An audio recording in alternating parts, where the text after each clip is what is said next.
So I think we're going to go ahead and get started.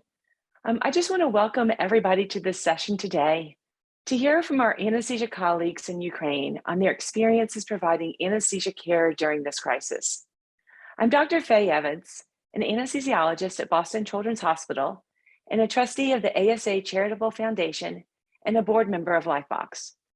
I'm honored to moderate our session today. If you have any comments or questions for our speakers today, please feel free to place them in the chat. We'll try to get to them during the session. We have interpretation today in English and in Ukrainian. To use this feature, all you need to do is click the globe interpretation icon. It's at the bottom of your screen, and you can select your language. And what you need to do is to hear the event in English, you select English. And to hear the event in Ukrainian, you actually need to select the French option. Zoom doesn't have the Ukrainian in its interpretation options, but you will hear it in Ukrainian. I'm now pleased to welcome Dr. Randall Clark, the president of the American Society of Anesthesiologists. Dr. Clark. Thank you, Dr. Evans. It's great to be with all of you today. The American Society of Anesthesiologists and Lifebox are honored to host this event in partnership with the Ukrainian Society of Anesthesiologists. We hope to learn about the challenges our colleagues in Ukraine are facing and to hear your needs. I very much want ASA and the worldwide anesthesiology community to continue to support you through this crisis. Thank you for being with us today. Dr. Evans? Thank you, Dr. Clark, for your warm words. Now we're going to turn to our speakers and welcome all of you. First of all, thank you for taking the time to join us today. We're going to ask if you could introduce yourselves, where you're working now, and your current situation. And Professor Dubrov, if we could start with you.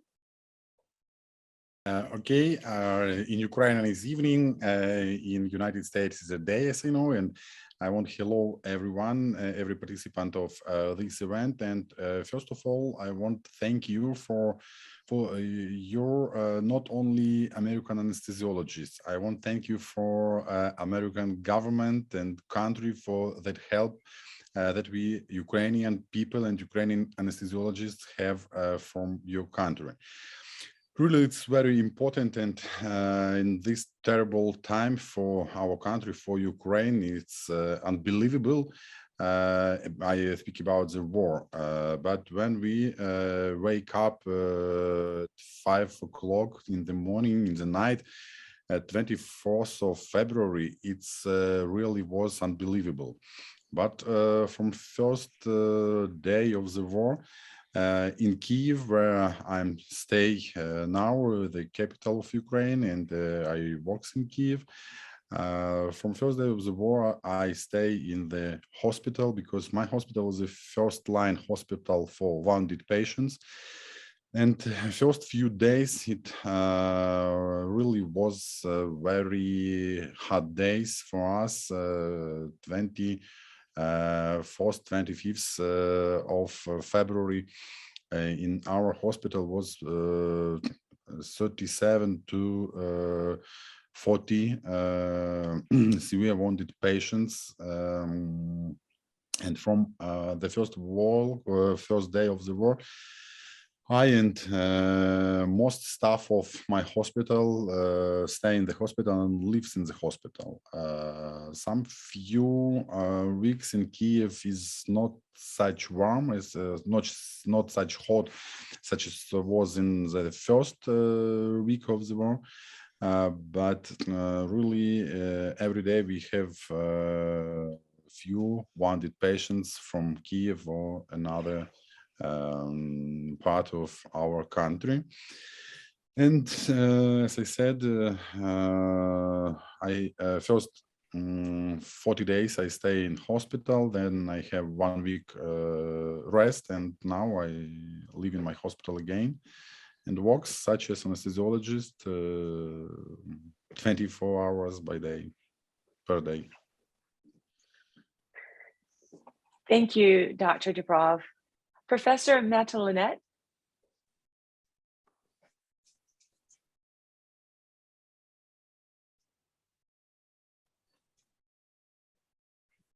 Good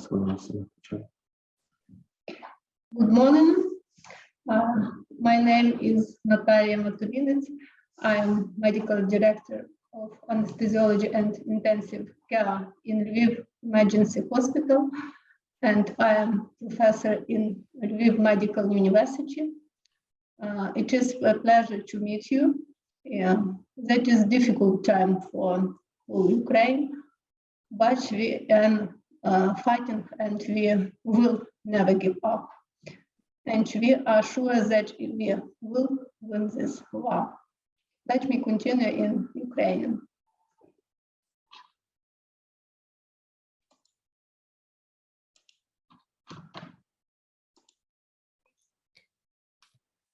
We work in the major hospital of the Western Ukraine. Our hospital consists of 5 clinics with a separate clinic for children, plus urgent clinic, big urgency clinics that are providing urgent assistance to emergency assistance to the city of Lviv.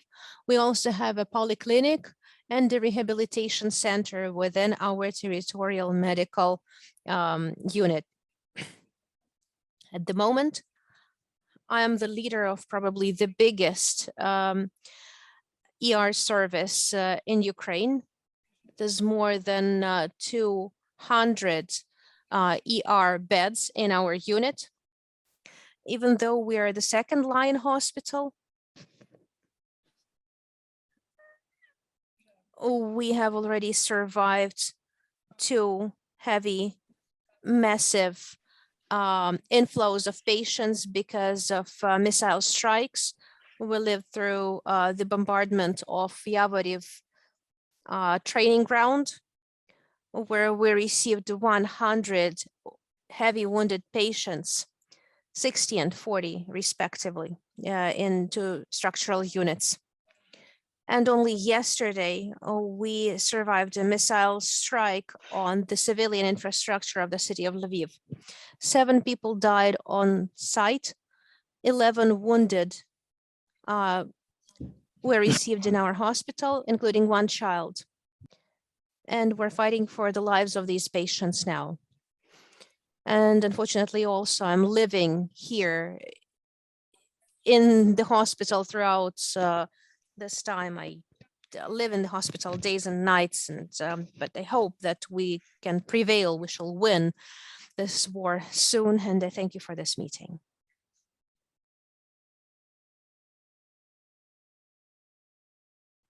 Thank you, Professor Natalia. Next, we'll have Professor Pylypenko. Hello, my name is Maksym Pylypenko, and I am working as the head of anesthesia and ICU department in Institute of Neurosurgery, and simultaneously been as associate professor of the chair of anesthesia and intensive care of Shupikal and National Medical University. I also working in the second line hospital, but as Natalia told, we also have a few times nearby explosions, and some urgent patients came to us. But in majority of cases, we admit patient as a secondary line from the isolated head and sometimes spine injury.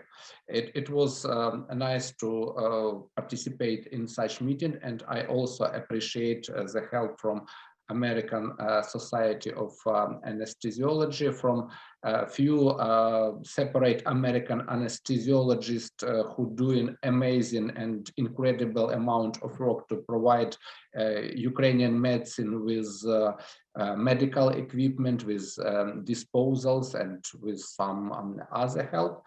And we appreciate US input on the country level, because we feel such paramount support, and we know that at our back is a really strong country with a real intention to be with us till the end. Thank you. Thank you very much. And finally, Professor Simonenko. Hello, everybody. First of all, I want to thanks for the opportunity to be here and keep in touch with our colleagues from the USA. Your support is really important for us. And I want to introduce myself. I work as director of University Clinic Vinnytsia National Memorial Medical University and professor of Department Anesthesiology and Intensive Therapy and Emergency Medicine at our Vinnytsia Medical University. Actually, our region, Vinnytsia region, include 4 hospitals for our soldiers, this military hospital, regional district hospital, and emergency hospital for our Vinnytsia. I consultate soldiers in our emergency hospitals and keep my anesthesiologist colleagues and treat our refugees in our university clinic. We separate our injured people here, and as my colleagues Maksym and Natalia keep our second line from our east and south of our country, where we have right now really actual military situation, our war with Russian Federation. That's why I share my position from 2 sides with refugees and the soldiers in our second questions. Thank you. Thank you to all of the panelists. I'm going to start with Sergii and ask you, how has your daily practice as an anesthesiologist changed since the start of the war? What are the types of patients are you treating? Are you even able to do routine surgery for patients who need it, or is it just being all dedicated to taking care of victims? My answer or something else? Yeah, okay. Actually, from my point of view, if you work in emergency hospital, your daily practice meet wounded and injured people every day, and that's why my position as an anesthesiologist doesn't change. But speaking about my colleagues from other hospitals, I mean regional and district hospital, our Vinnytsia region, they doesn't have military injured people, and that's why it seems to be our chief of our anesthesiology society, Sergii Dubrov, knows this situation, that lots of wounded were hospitalized, and our anesthesiology society were impressed from this square of injured, and that's why we have really low time for our change of mind and our position as for treatment these injured people. But luckily, our situation was changed during maybe 2 weeks, and recent time we keep our protection, like medical protection, our soldiers and our refugees. I talk only about second line, really good, but deeply situation in our east and south shows that about 1 or 2 weeks we don't have free beds for our patient. I mean our main hospitals in Vinnytsia, and we should increase our amount of beds for soldiers and for refugees, and moreover for our local people in Vinnytsia, because it's really difficult that main hospitals in Vinnytsia couldn't treat our local people, and moreover people from east and south who were past here refugees people, And that's why every week we meet more and more new difficulties, which we should solve fast and don't give up, actually. That's why we couldn't describe at once all our situation. We should separate our past, recent, and future, and your support and support from our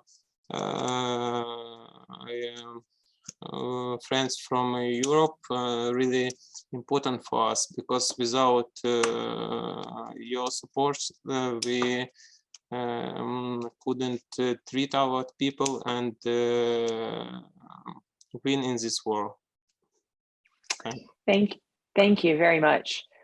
Natalia, what is the scale of the impact that this war has had on Ukraine's health infrastructure and workforce? And what does this mean for your country's people and their ability to get health care and just take care of themselves?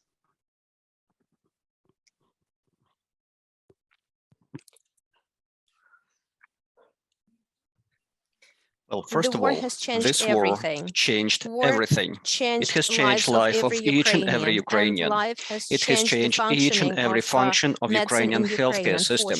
Unfortunately, on February 24th, our clinic was very confident in terms of implementing different development programs. And we were ambitious enough to become one of the best clinics, not only in Ukraine, but also in Europe, in order to become kind of a flagship in terms of quality and standards of care. We invested a lot, we worked a lot, we changed a lot in the Ukrainian medicine in order to make that happen. Unfortunately, all of that rapidly had to be changed. And all of the resources, human resources, medical resources, equipment, and everything else had to be reallocated and to start serving for the benefits of war service. And now we are fighting literally for life of each and every patient, whether he or she is a civilian or a serviceman. Every citizen of Ukraine has to receive the appropriate scope, scale, and quality of healthcare in order to cure the damage done by Russia, who is killing Ukrainian people. And that's why we are also in the front line. We're in the front line fighting for their lives. And that is greatly complicated because sometimes we have lack of medicines.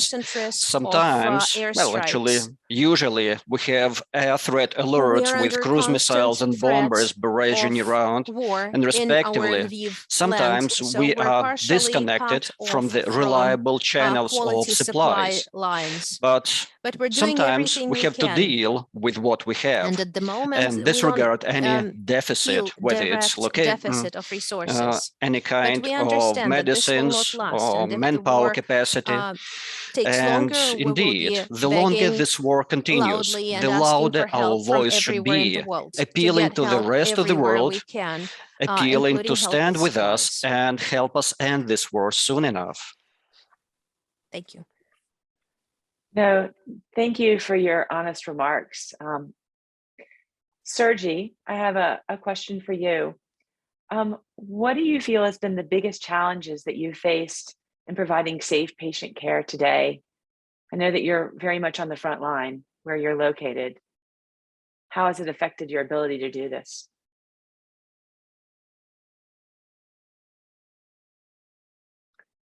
You're muted. It's okay. Sorry. No.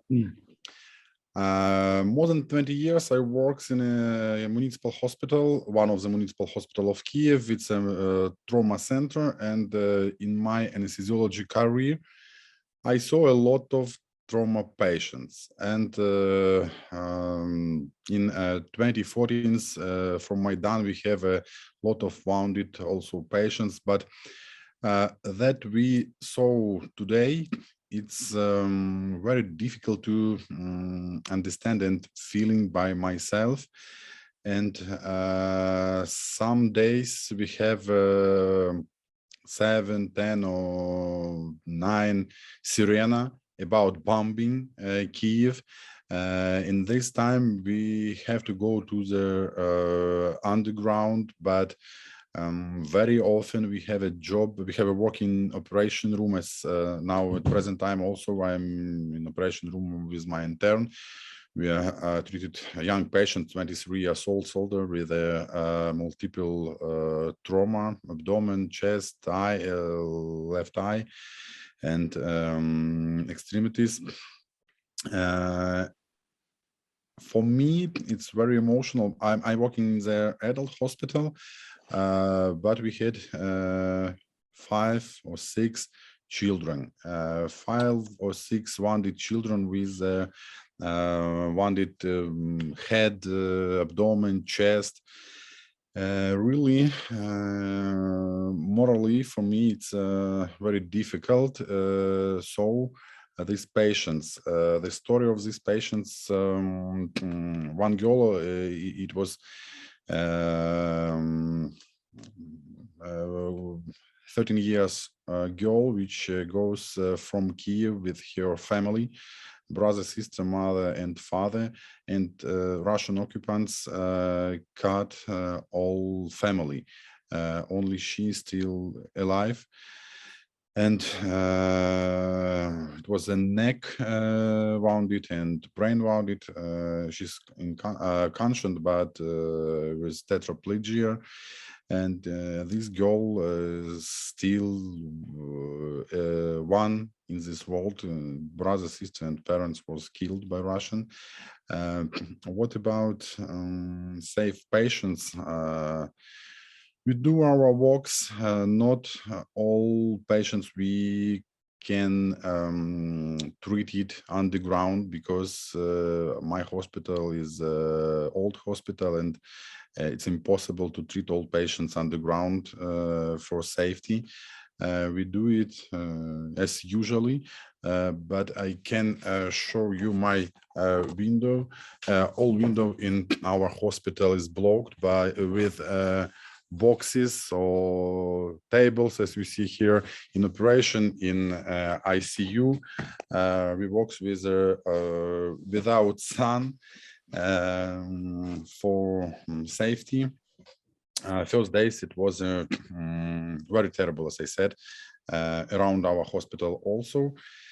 But now, between more than 50 days, we do our job, and as I see, as I have some statistic for our job, we do it not bad. Not at all. I think you're doing it quite well. Maksym, what have been the biggest lessons learned during this time? Have there been any new skills that you needed to develop or learn ways of working just to be able to adapt to the situation at hand? If we think about lesson, maybe first lesson, what can we do? Kyiv has experience with Maidan, and several hospitals test ourselves that we could do better. And now all Ukraine has all our Maidan, and majority of hospitals could say that we could have done better, or we were doing better, and sometimes we could have done better. What is our limit? Are we close to our limit, and so on? I think second close things that who we are, and probably majority of us could say that we are became better people. We have better mind, we have more goodness, more let's say humbleness. We could be more frank, more generous, and so on. And I believe that if we could be better, we will have some God's help, and so on. But second phase of any process, it's let's say fatigue. it's some, let's say, psychological problems, and in second phase we became more let's say, nervous, more unstable, and if we could keep our who we are, that we could be better, maybe we would work in for longer time in such a terrible situation. Probably another thing that we could think, and it's leadership. And it's good if people who are natural leaders are the same people who is in position, who is decision making. But it's not always a case, and in first days and weeks, several doctors were moving to the front lines, doing amazing job. But when they return to the hospital, they were asked, where were you been? Whom are you asking to go there?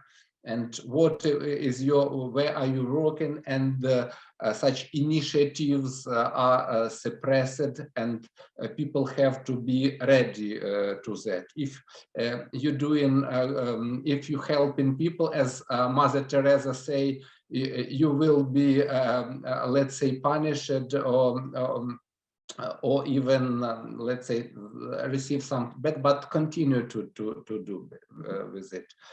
But if we, let's say, transfer to some practical issues, probably the most new things for many people who were not experienced with trauma is, let's say, hemotransfusion. Lots of us experience with blood typing, with blood cross-matching, how to do it quickly, how to, let's say, find new skills, as probably sometimes fresh blood transfusion, and Professor Dubrov is absolute leader of our country to do that, and especially to write it down, because lots of people have some small or large experience, but probably Professor Dubrov maybe is the only guy in all Ukraine who regularly write down what he had done in case notes. Second thing is maybe damage control anesthesia and damage control surgery. We must, let's say, not only put some gun to the surgeon head and ask always schnell, schnell, but sometimes stop them not to do usual surgery, but somehow to stop and to do damage control surgery, and let patient transfer to ICU to be warmed up and so on.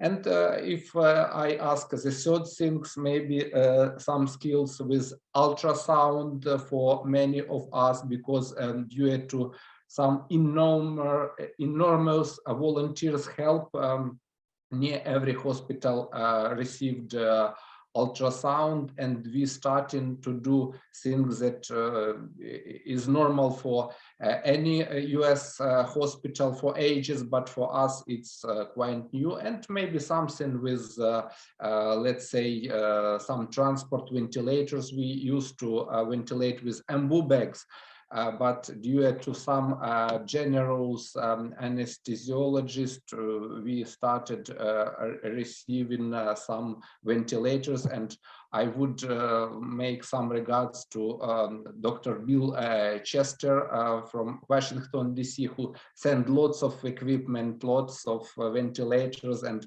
lots of us experience with new some practical skills. So for such 3 or 4 things that I could underline. Maksym, thank you for sharing. That was great. Natalia, I know that Lifebox is sending pulse oximeters to support the response, but how can the global anesthesia community support you? We're getting all these questions in the chat asking about donations, equipment. Really, the anesthesia community really does want to support the anesthesia community in Ukraine and helping you to care for your people. What do you think are the biggest needs for the provision of anesthesia and ICU care? What should we be focusing on in helping you?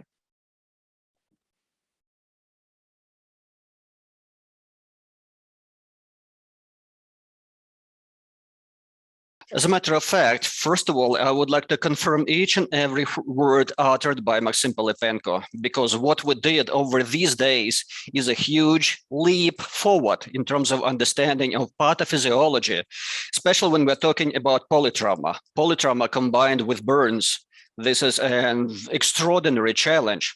I can't say it's new, but this is a very big challenge, and this has become a very big topical part of learning, especially after the event in the Yavoriv testing grounds, when we had mass casualty with multiple people who had fractures, who had cut wounds, who had burns at the same time. And as of today, having this new experience, which relates both to adult patients, but also pediatric patients, we understand what we need at the time. And probably medicines, that would be number one in terms of priority when we're talking about the structure of supplies, both for intensive care, follow-up care, and rehabilitation care. Because even if the war ends, not if, but when, we still know that rehabilitation will take even more time and effort as compared to the intensive care and regular care that we are providing to our patients. Then diagnostic equipment of any sort, starting with portable devices, patient bed devices, and also the stationary installations. Yes, indeed, ultrasound examination, X-ray, scanners of different sorts, all of that is very instrumental in providing you with the patient case evidence that you need in order to assess the case and deliver the surgery and other types of care. Also, training is also important. Training and continued medical education. And that is definitely the domain where global community can step in and provide such kind of assistance. Remote learning, on-site learning, everything associated with intensive care, because the more training is available, that will translate into the skills available, and that will minimize the number of minutes and seconds necessary for diagnostics and interventions when it comes to the patient care. Also, remembering the events which took place yesterday when 4 cruise missiles hit civilian sites, and out of 11 patients, all of them were severe cases. And these were just regular visitors of a car maintenance shop, and they were delivered to our clinic. And along with them, there was a small child who just a couple of days ago has been evacuated from Kharkiv. Can you imagine? She was evacuated from the eastern Ukraine, from Kharkiv, which is under bombs, to Lviv, which seemed to be safe. Her father died in Kharkiv. And now, 4 days after evacuation, she was hit by a cruise missile in the Western Ukraine. And that is why now we are paying every possible effort. I mean, each and every one in our clinic, starting with 7 o'clock in the morning yesterday, nobody has left their position. We're still attending to those patients. So that gives rise to another need of support, which is psychological support, which also is necessary for the patients. So whatever kind of support you can offer, whether it's the ASA or other international and national societies and associations of medical and non-medical profile, we do respect and cherish and invite any kind of assistance that you can offer.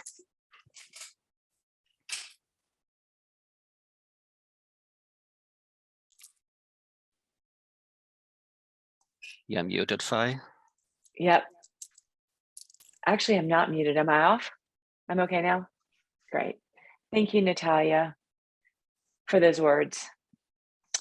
Andrew, Yes. With all that we've heard, we have a question for you.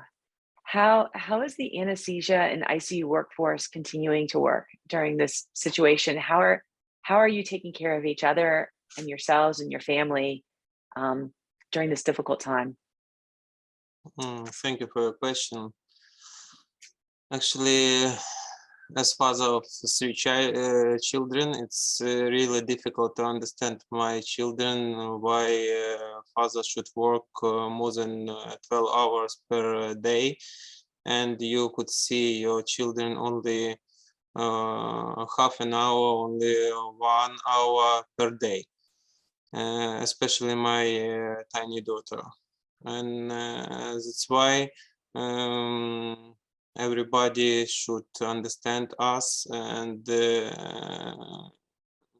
actually keep our position as anesthesiologists in a really difficult time. Stop talking about family because it's really difficult topic for me. Actually, maybe continue about our work, anesthesiology. Okay. No problem. I understand. Actually, maybe I could share our general position from our Society of Anesthesiologists. We work on our work and it is our second family right now. And everybody should keep in touch with each other, and especially in a situation when we have more than 100% of our beds fully. Sometimes we behave myself rude, and this situation should be understandable for each of us. Recent situation shows us more organized work, and we try to prepare our hospitals for more root position of our Russian Federation, and that's why we try to organize our students in turn and our colleagues.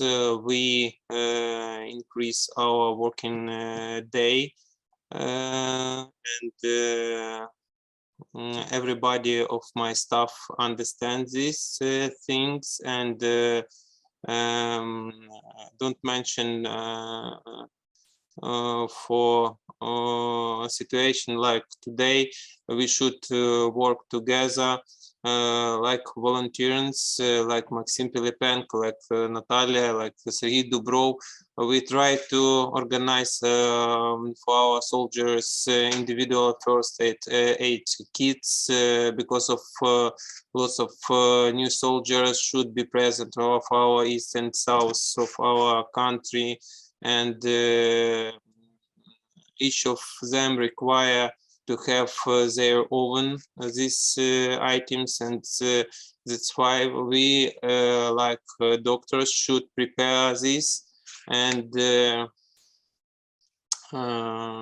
maybe it sounds a little bit not usual, but this simple problem we face every day. We discuss with our soldiers, we discuss about our colleagues, and try to organize our target assistance and react for their request fast. And we understand that each of us are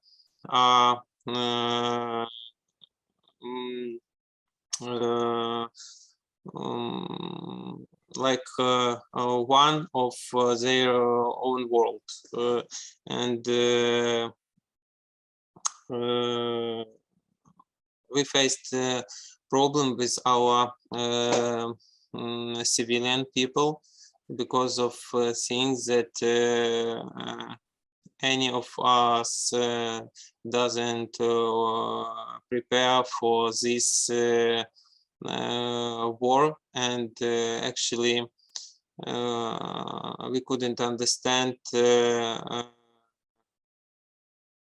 Today we have the 54th days of our war, and I couldn't imagine that in the 21st century we have destroyed like this one. And this thing destroyed my mind every days, and when you discuss with these things with our soldiers, especially in an operation block, they couldn't imagine how this devil would behave like we could see, and how this tiny daughters and sons could suffer from this devil. I don't know. But anesthesiology community in our Ukraine really strong, and actually this war, this situation give us and our students intern and our doctors opportunity to improve our knowledge, especially in military injured, and actually it's no problem to conduct more than 15 operations per 8 or 10 hours, no problem to conduct and work like anesthesiologist in 2 or 3 operating rooms, especially when you know that your friends plan operating day, and you understand that after 24 your friends should be stay at work and support your soldiers. It's really difficult to explain when you see all this situation, and your world change at all. Actually, you could describe this situation 2 or 3 words. That's all. Thanks. Yeah, thank you. Thank you for taking the time to share that with us. I know that's not easy. Sergii, as the president of the Ukrainian Society, and as we start to look to the future, when hopefully this war will be done, and what will be the key need, and even as the war continues, what do you feel are the key needs that the Ukrainian Society of Anesthesiology and your country's anesthesia community will need? I think everybody keeps asking, how can we help? And I know it. You've already suggested other things. The panelists have already made great suggestions, but I just wanted to know what you would add. Thank you, Jens. Really, at present time, we have, as for me, as I speaking with my colleagues in another hospitals, in the most hospital, we have all needed equipments, supplements, solutions, and drugs. Really, we feel and we have a help from all adequate world. The most country of the world give us humanitarian help, and not only material help and knowledge, exchange of experience, and all of this is very important for Ukrainian people, Ukrainian anesthesiologists, and us.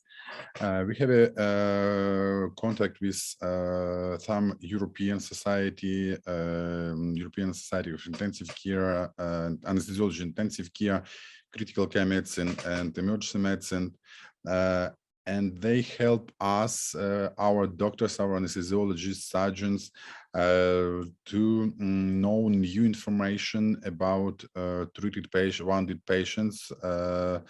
They gives for Ukrainian physicians free access to medical journals, to master class and their materials, and really it's very helpful and useful for Ukrainian doctors. We have some activities anesthesiologists, to our students, interns, they translate from English to Ukrainian language this knowledge, and we can translate this information for that doctors, for that anesthesiologists or surgeons who can speak English.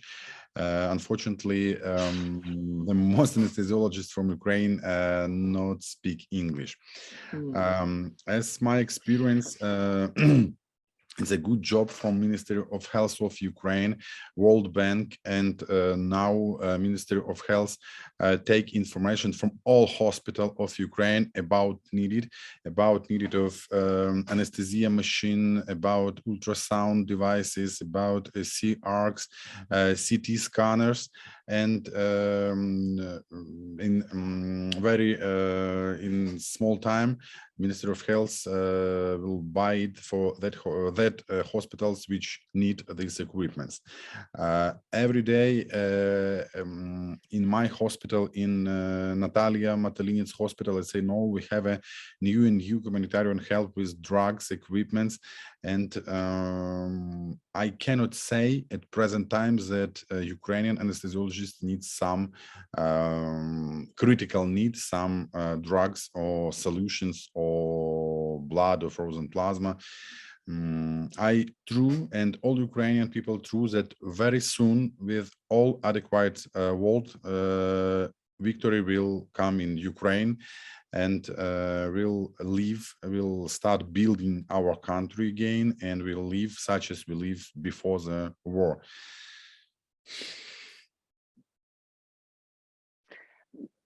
Maksym, do you have anything to add there, or anything additional you'd like to say? First of all, I could say that many of us who are working in the second line hospitals are prepared and let's say like to do more, maybe in first line, but we are thankful for God that we have no such amount of injured patients that we need to do all our job and to show our skills, and we hope that we will have not too much patient in the future. Second thing that I would add that if we are working with injured patients, we are doing our best. But if we, let's say, return to our site staff, that we have to consider that they are not iron staff. And sometimes we have to be calm, to be humble, to listen them, and even in situation when we could do best, we could, let's say, balance with between we could do best as a sprinters and put all our strengths, or we could save our personnel and be, let's say, more sensitive to their requirements and maybe not run so fast, and save our site staff for future, because for many people it's so big stress that are let's say keen to write to stop work at some department and so on. And third, maybe we have to keep our faith not only in our strengths, our military strengths, and to believe in some maybe divine intervention, because before our Easter, we just 4 days before our Easter, and we have to hope that we will have all victory, all we need, even without to know how it happens. So it's just my adding, if you wish. Thank you all so much for sharing all of this with us. I'm going to return now to our participants, and I've got a few questions that have been asked in the chat. We don't have time for many, but there are a few I'm going to pose. One is around manpower. I know we've talked a lot about resources and equipment, Do you need help with manpower, or are you at this point still in pretty good shape as far as anesthesiologists in the country? Probably not. We have lots of anesthesiologists, and we could ask Sergii for precise information. But as far as I know, in Ukraine, it's up to 7,000 anesthesiologists, and as far as I know, all of us are, let's say, at working place, at least majority of us, and such human resources is not our primary need. Got it. Natalia, this is a question for you. What's happening with trainees right now in medical school and in anesthesia residency? Are the programs continuing? Are they just adapting to the situation, or have any of them stopped?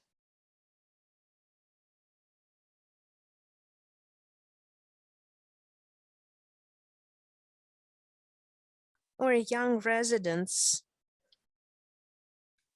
are participating, because even though we have enough human resources at the moment, but the main work that is not visible lies on the shoulders of young residents. And these colleagues are going through some very serious training and experience and learning, and I would like to thank them. And on the basis of Lviv Medical University, and I think my colleagues would support me there, there's not a single intern or resident in Lviv who would leave his place of work and not provide help in these difficult times. They are getting huge experience, and after the victory, we will help them all with employment. And thanks to us, to them, and everything we're living through at the moment, we will only become stronger. Thank you. Sergii, it sounds like the blood expert from what your colleagues are saying. How are you keeping up with the blood supply for this huge amount of trauma? Who are the donors? Are you having problems keeping up with the supply? What's happening? I'm not expert for the blood transfusion. I'm an anesthesiologist in Ukraine. Anesthesiology and intensive care is the same specialization. But really, such as said Maksym, in some situation in our country, we have to use, sometimes, it's not very often, sometimes use warm blood, direct warm blood. In this war, I had 2 or 3 patients. One of this patient was a young girl with cut off ventriculum, heart ventriculum, and blood loss in her was more than 7 liters. And we use direct transfusion from our colleagues, from our residents also, 3 residents and 2 doctors. But it's very, very seldom. Really situation in first day of the war, and I thank you, want to thank our volunteer. From first day, it was very long line to the blood center. A lot of people from Kyiv, Lviv, as I know, and another cities gives her their blood for transfusion. And from first day of the war, we have no problem with red blood and frozen plasma. With thrombocytes, with platelet, we have a problem, but plasma and albumin and red blood cells, it's no problem in all country. Thank you. So the hour is coming near. Before we close, I'd like to ask. Oh, go ahead. Quick question. If I may, I would like to make another comment for a minute. Sure. It's a very relevant question. At the moment, we have established a blood bank and we have simultaneously received 100 wounded from Yavoriv training ground, and we're working on this question. We do not have a problem at the moment.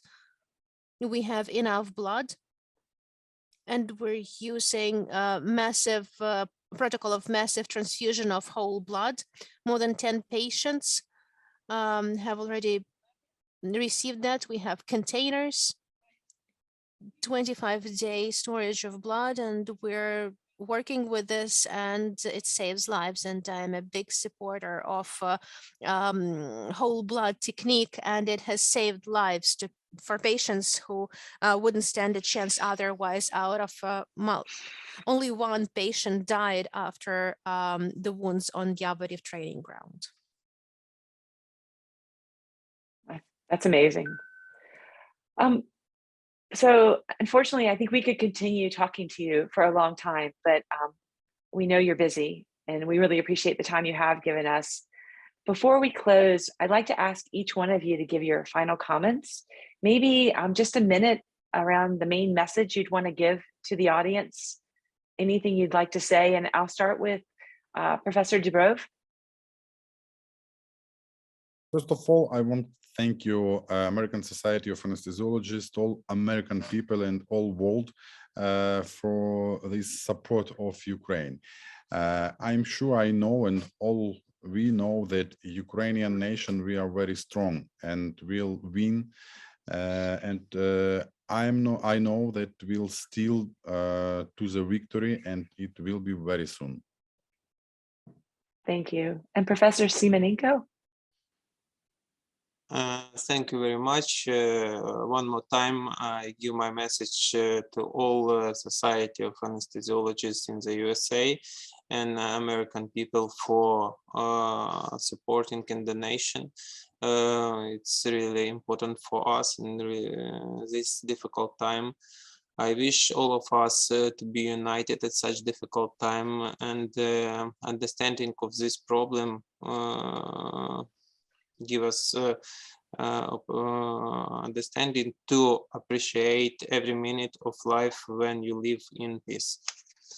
That's all. Glory to Ukraine. Thank you. And Professor Pylypenko. For all of us, as well, Americans and Ukrainians, be strong, be humble, believe in God's help, and stay safe. Thank you. And Professor Matolinets.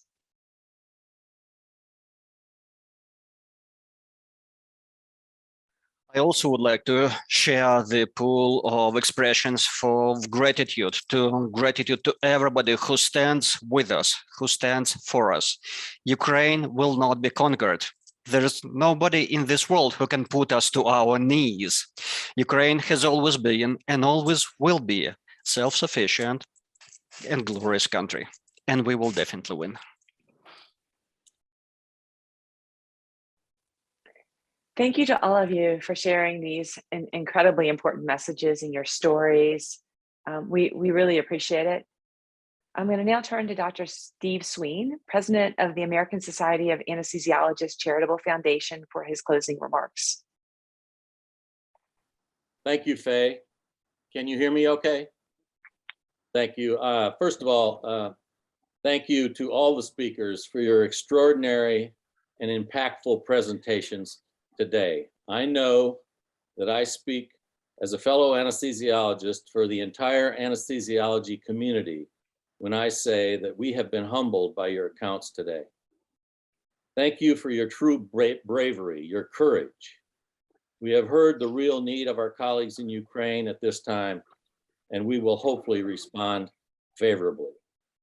The ASA Charitable Foundation is accepting donations to provide financial and resources for the victims in Ukraine, with a focus on medical and anesthesiology related supplies and team support. The link for this is in the chat for all of you ASA members who are viewing this and have had the incredible opportunity to hear this story. Please support this campaign. ASA and its ASA Charitable Foundation are engaged So far, we have dispersed $60,000 for relief in Ukraine, with another $40,000 ready to go this week. I also would like to thank Lifebox, Chris Torgerson and all of her staff, and the Lifebox board for putting this webinar together. We are grateful for the opportunity to continue to collaborate with you. Together, we can and will do more. And finally, I'd like to thank Faye Evans, Dr. Faye Evans, for the tremendous job that she has done in moderating this important panel discussion. Thank you, Faye. Thanks, Dr. Sween. I just want to end by really extending my deepest thanks to our speakers today. I'm really humbled by your bravery. I think hopefully you know, we all stand alongside you in solidarity with Ukraine. I'd also like to thank our hosts today, the ASA, Lifebox, and the Ukrainian Society of Anesthesiologists. And just let everybody know a recording of this event will be made available in Ukrainian and English, and it's going to be shared with all participants and online. So if there are folks you know who couldn't make it because they were in the operating room, please let them know about it. Please, please keep safe, stay strong. To our Ukrainian colleagues, we are with you and the people of Ukraine. And thank you, everybody, for attending this webinar. Thank you. Thank you.